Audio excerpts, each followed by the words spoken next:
Hi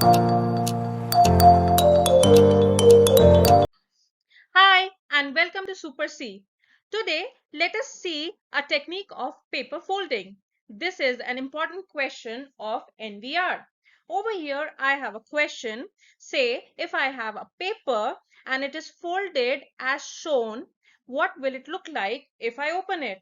So, I have a paper which is circular in nature. I folded it. So, first I got the semicircle and then it is being folded further. These arrow shows that it is being folded further. So I got this as my final result. Now if you see, if I'll open it, I will get lines something which are drawn like this. Yes. So is there any figure that is matching these figures? Yes, my answer is D over here. Wasn't that easy? See you in next video.